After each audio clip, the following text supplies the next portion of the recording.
warahmatullahi wabarakatuh. Hai teman-teman.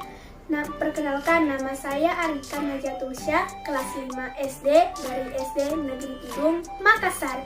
Kali ini saya akan menjelaskan tentang sistem pernafasan pada manusia. Langsung saja ya, check it out. Manusia, hewan, maupun tumbuhan membutuhkan oksigen untuk tetap hidup.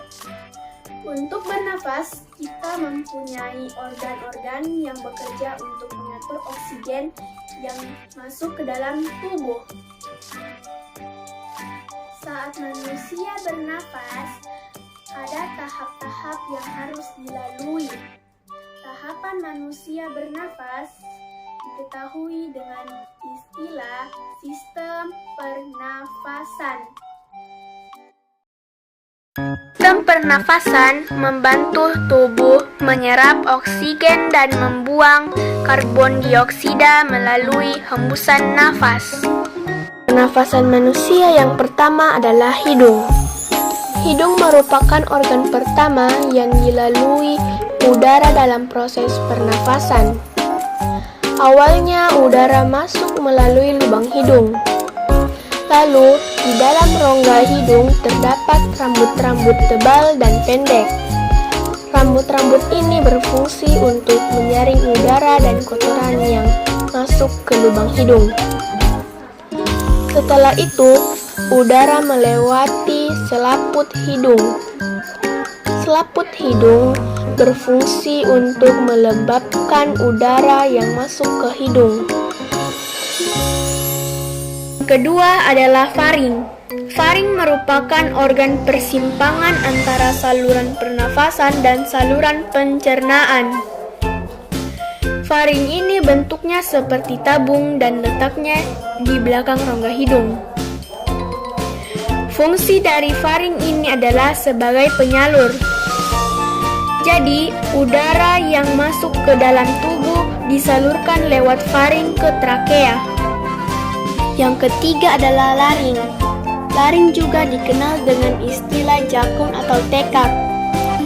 Organ pernafasan ini terletak di bagian belakang faring.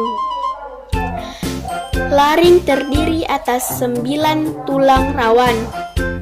Untuk bentuknya, laring memiliki bentuk kotak.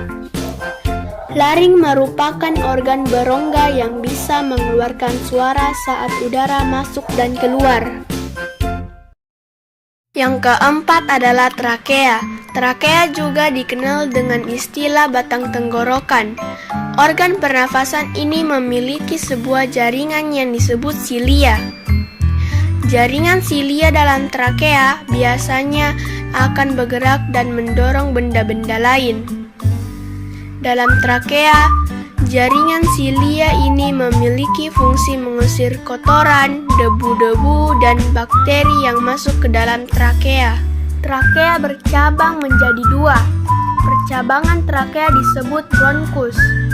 Coba teman-teman perhatikan gambar di layar. Saluran pernafasan yang dilingkari warna hitam itu disebut trakea.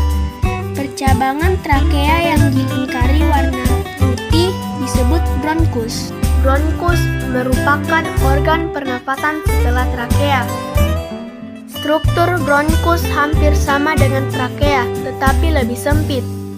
Di dalam paru-paru, bronkus bercabang-cabang lagi menjadi bronkiolus. Bronkiolus merupakan cabang dari bronkus, bisa juga disebut anak cabang dari trakea. Jumlah dari bronkiolus sesuai dengan jumlah lobus pada paru-paru. Paru-paru bagian kanan memiliki 3 lobus, sedangkan paru-paru bagian kiri memiliki 2 lobus. Pada ujung-ujung bronkiolus terdapat gelembung-gelembung yang sangat kecil dan berdinding tipis yang disebut alveolus. Organ terakhir adalah alveolus. Alveolus ini memiliki bentuk seperti anggur. Alveolus terletak dalam paru-paru manusia. Lebih tepatnya dikelilingi oleh kapiler-kapiler darah. Bisa dikatakan alveolus berada di tempat yang penting. karena paru-paru merupakan tempat bertukarnya oksigen atau O2 dan karbon dioksida atau CO2. Proses pernafasan manusia dimulai ketika oksigen atau udara masuk dalam tubuh. Pertama, oksigen dan udara akan masuk melalui hidung. Terus akan dilanjutkan ke faring. Faring ini adalah tempat pertemuan saluran pencernaan dan saluran pernafasan. Setelah faring akan dilanjutkan ke laring. Laring juga bisa disebut jakun. Setelah itu akan dilanjutkan ke trakea. Setelah trakea akan dibagikan ke paru-paru. Di dalam paru-paru terdapat bronchiolus, alveolus, dan pembuluh darah. Oksigen atau udara yang akan masuk ke dalam paru-paru akan melewati bronchiolus, lalu diteruskan ke alveolus. Oksigen dari alveolus akan diserap oleh pembuluh darah untuk didistribusikan ke seluruh tubuh melalui darah. Sekian video pembelajaran tentang sistem pernafasan pada manusia. Kurang dan lebihnya mohon dimaafkan. Thanks for watching. Wassalamualaikum warahmatullahi wabarakatuh. Bye.